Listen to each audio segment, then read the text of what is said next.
इसमें हम लोगों को दिया है ए इनवर्स निकालने के लिए। ए इनवर्स मतलब समीकरण को हल करना है, एक्स वाई जेड के मान निकालना है।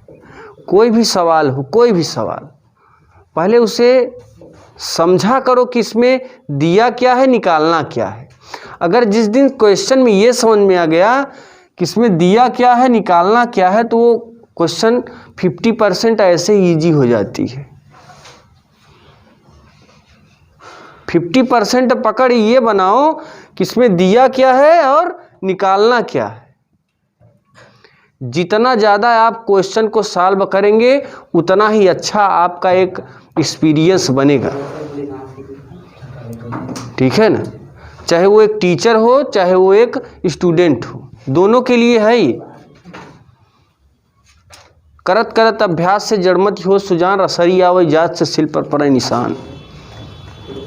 जानते हो ना, ये कहावत है।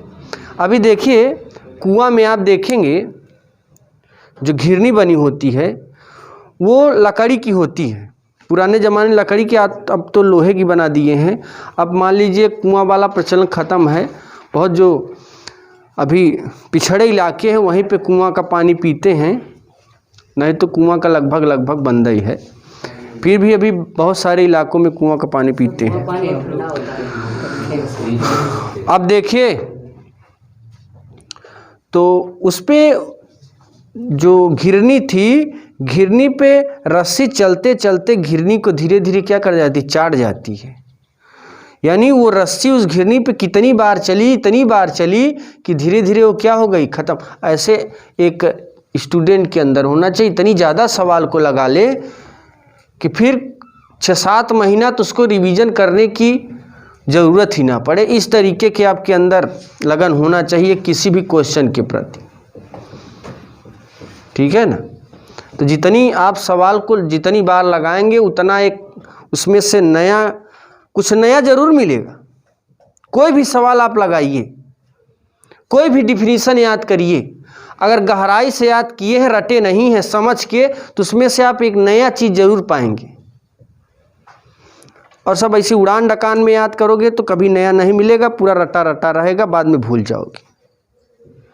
मतलब ज़रूर समझा करो इसका मतलब क्या निकल रहा है कोई भी क्वेश्चन।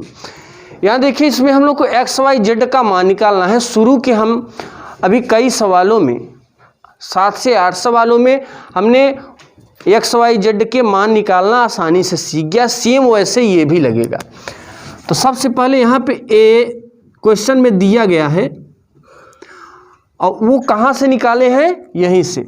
यक्स के गुणांक जो है स्तंभ होते हैं, पहला स्तंभ यहाँ पे -3 2 1 5 -4 -2 कामा यक्स बराबर यक्स वाई जेड। फिर देखिए यहाँ पे लिखेंगे b बराबर 11 -5 -3।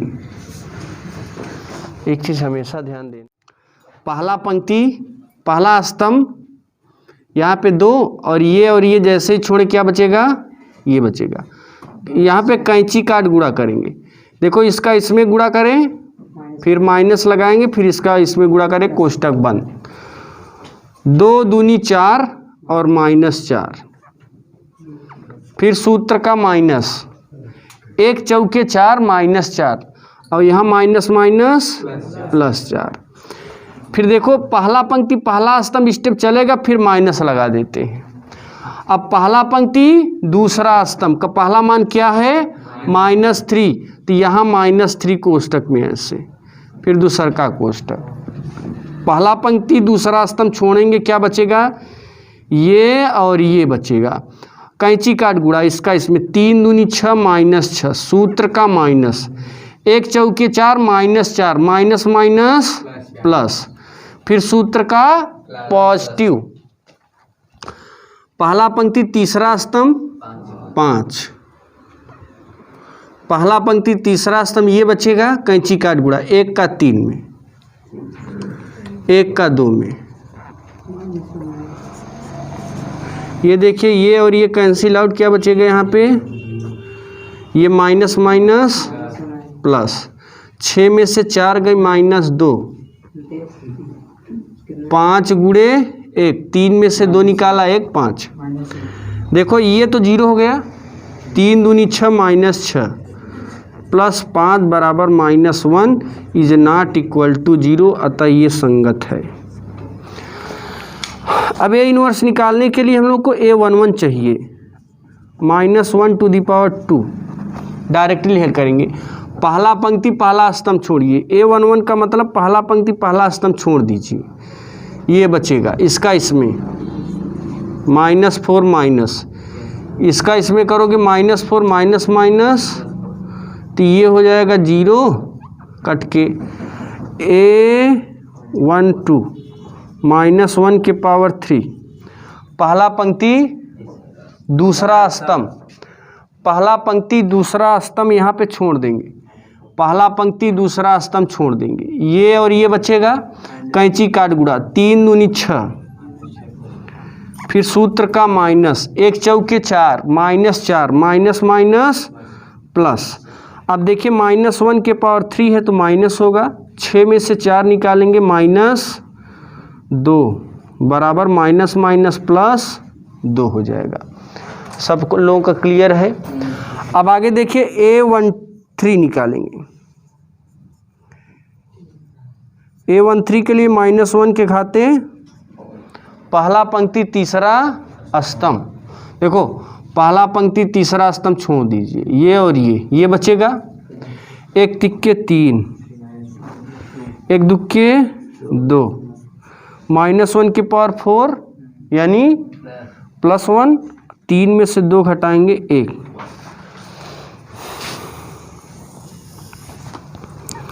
अब यहाँ निकालेंगे a21 -1 के पावर 3, दूसरा पंक्ति पहला स्तंभ छोड़ दीजिए, देखिए दूसरा पंक्ति छोड़ दीजिए और पहला स्तंभ, ये और ये 2 तिहाई 6 और 1 पंजे 5 बराबर इसका माइनस, 6 में से 5 गई 1, a22 -1 टू द पावर 4, दूसरा पंक्ति दूसरा स्तंभ, देखो दूसरा पंक्ति दूसरा स्तंभ छोड़ दीजिए, दूसरा पंक्ति दूसरा स्तंभ, दूसरा पंक्ति दूसरा स्तंभ, ये बच्चे हैं 2 दूनी 4 -4, 1 पंजे 5 -9। अब निकालेंगे a23 -1 के पावर 5, दूसरा पंक्ति तीसरा स्तंभ छोड़ दीजिए, देखो दूसरा पंक्ति तीसरा स्तंभ, दूसरा पंक्ति तीसरा स्तंभ छोड़िए, 1 दुक्के 2, 1 तिक्के 3 +3, देखो -1 के पावर 5 है, विषम है तो माइनस मिलेगा, 3 2 5, a31 -1 के पावर 6, 3 1 4, तीसरा पंक्ति पहला स्तंभ छोड़ दीजिए, तीसरा पंक्ति पहला स्तंभ, ये बचेगा 4 तिहाई 12 + 12, सूत्र का माइनस, 2 पंचे 10, 12 में से 2 निकालेंगे 2, 12 में से, हाँ। अब देखिए 3 2 -1 टू द पावर 5। अब यहाँ देखिए तीसरा पंक्ति दूसरा स्तंभ, 4 दूनी 8 -8, सूत्र का माइनस, 3 पचे 15, 15 8 23, -23, इसका माइनस माइनस +23, a33 -1 के पावर 6, -1 के पावर क्या होगा 6, ये हो जाएगा 3 3 है ना। अब इसमें देखिए तीसरा पंक्ति तीसरा स्तंभ छोड़ दिए, 2 दूनी 3 त्रिका 9, 9 4 13।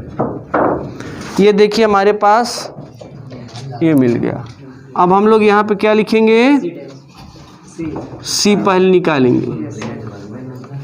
देखिए सी यहाँ से लिखना चालू करिए। क्या मिला था फर्स्टली, 0 2 1 -1 -9 -5 2, यहाँ क्या है 23 13। अब देखिए अगर हम लोग इसे पलटी मार दें तो क्या मिल जाएगा, पंक्ति को स्तंभ में करेंगे।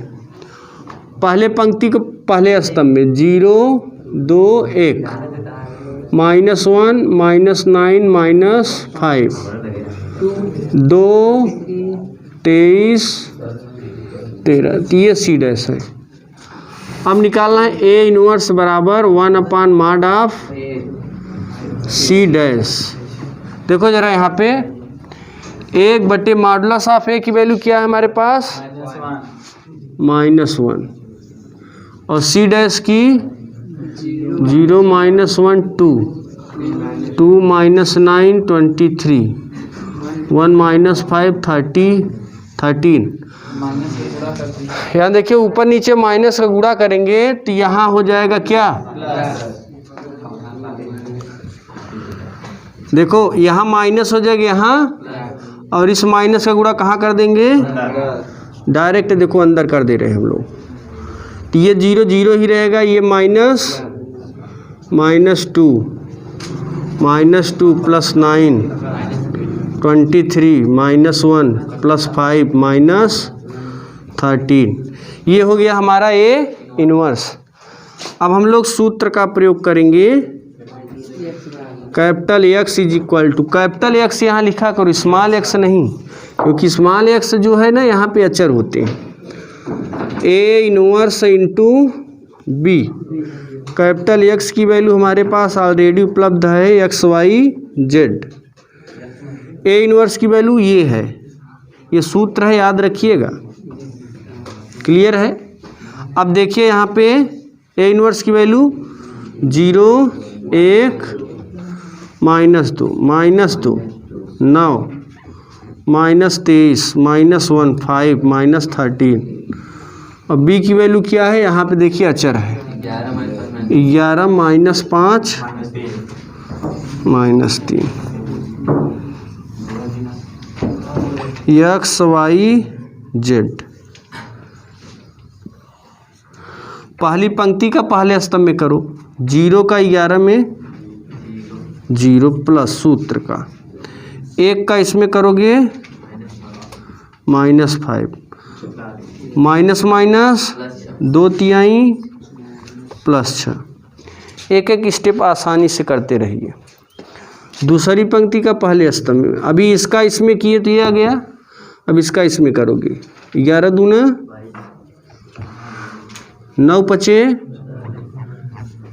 45। देखिए 11 दूना 22 -22 9 पचे 45 -45 23 माइनस माइनस 3 त्रिका 9 3 दूनी 6 23 तिहैया 69 1 कम 70। इसका इसमें -11 5 पचे -25 माइनस माइनस 13 तिया 39 हुआ है। यहाँ पे क्या करेंगे, ये लिखेंगे, ये देखिए XYZ बराबर, इसे सॉल्व करोगे 1, इसे सॉल्व करोगे 2 और इसे सॉल्व करोगे 3। अब यहाँ पे समान आप भी दिख रहे हैं, समान है तो इनके अवयव आपस में बराबर, x बराबर 1 y बराबर 2 और z बराबर, ये हो गया हमारा आंसर। पहले क्वेश्चन को हम लोग समझिए। मैंने कहा अगर क्वेश्चन को आप समझ लेते हैं तो 50% सवाल दिमाग में सॉल्व हो जाती है। 4 किलोग्राम प्याज, 3 किलोग्राम गेहूं और 2 किलोग्राम चावल। देखो आइटम अगर अलग अलग हैं तो एक के ऊपर एक रखा जाता है कि अलग अलग रखा जाता है? ध्यान दीजिएगा, ध्यान दीजिएगा। अगर आपके खाद्य पदार्थ एक हैं, जैसे देखो देखो पहले समझो, चीनी है, एक बोरा चीनी निकाल रहे थे, इसमें से बेच रहे थे, निकाल रहे थे, बेच रहे थे, अचानक ये क्या हो गया, इतना बचा। तो दुकानदार बोला यार बहुत कम है, ऐसा काम करते हैं एक बोरा ले आए के और धर देते हैं उसको खोल के, और ये वाला उसी के ऊपर रखेंगे। क्यों ऊपर रखेंगे? क्योंकि यहू का है चीनी, रख देते हो ना, चीनी के ऊपर चीनी। क्लियर है? आगे देखिए, लेकिन यहाँ चीनी है, यहाँ चावल की बोरी है, यहाँ दाल की बोरी है, यानी अलग अलग एक लाइन में रखते हो कि नहीं?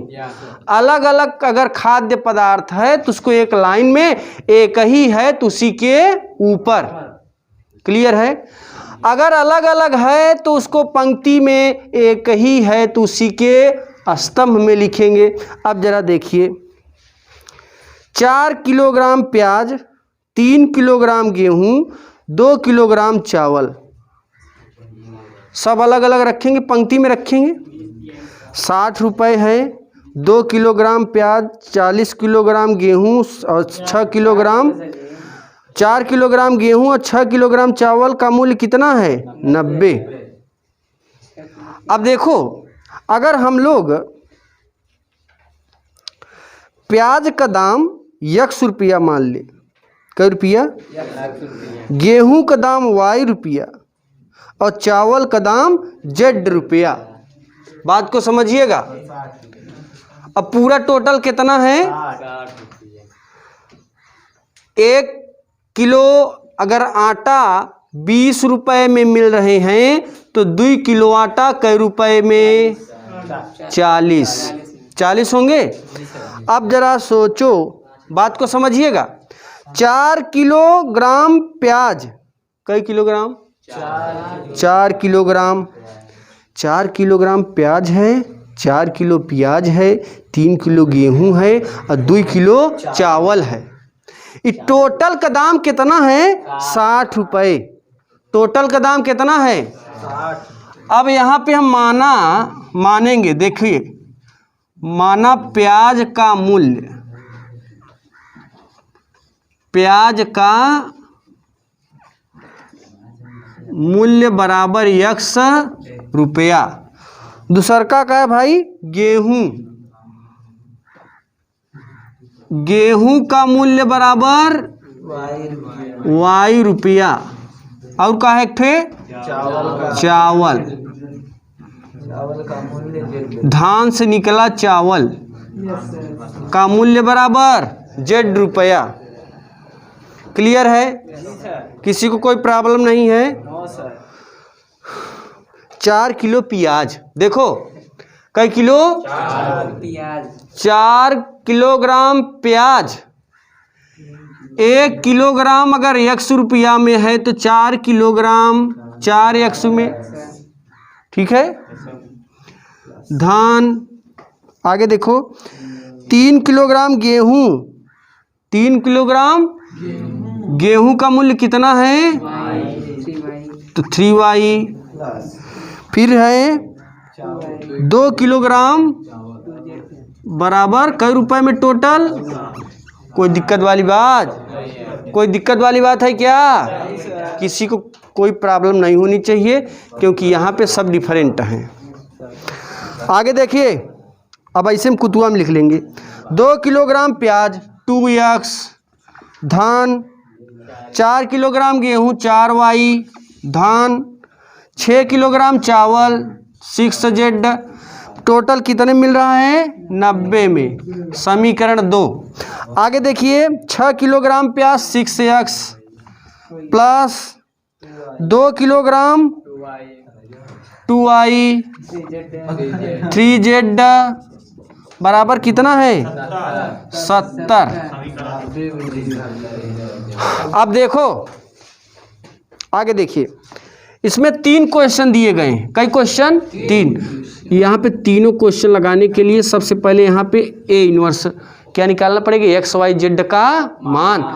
मान लिए कि प्याज का मूल्य अगर 100 रुपया है तो एकर मनवा तो निकलना चाहिए ना। कई रुपए किलो है भाई, तो मिलबे नहीं भैया। इकट्ठा मिला है कि सबका दाम इकट्ठा 60 रुपये है, और यहाँ 90 रुपये, यहाँ जगह 70 रुपया। तो अब देखो एक पहले स्तंभ यक्स के जो गुणांक होते हैं स्तंभ में 4 2 6 3 4 2 2 6 3।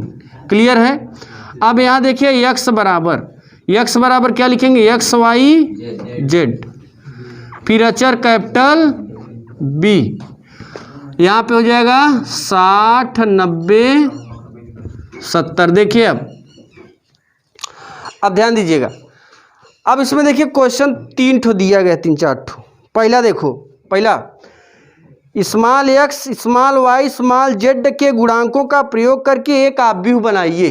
देखो ए लड़के 16 के नीचे 4 ठे ऑप्शन है। अरे उसी में देखो, उसी में ऐसे बनाना पड़ेगा। उसमें क्या पूछा है जरा सोचो, उसमें क्या पूछा है निकालिए। देखो पहले हम क्या निकाले हैं, पहले ये निकाले हैं, ठीक, ये निकाले पहले, फिर क्या निकाले हैं ये, फिर ये 3 ठे तो यही हो गए। अब हम एक्स वाई जेड निकाल देते हैं तो कई हो जाते हैं 4 ठे। यही 4 ठो में निकालना है। 3 आंसर आ गया हमारे पास। अब चौथा आंसर क्या निकालना पड़ेगा, एक्स वाई जेड के। तो ये आपके लिए होमवर्क वाला काम है, इसको आप लगा के आइएगा और कमेंट में बताइएगा कि आपको नहीं आया तो हम बता देंगे।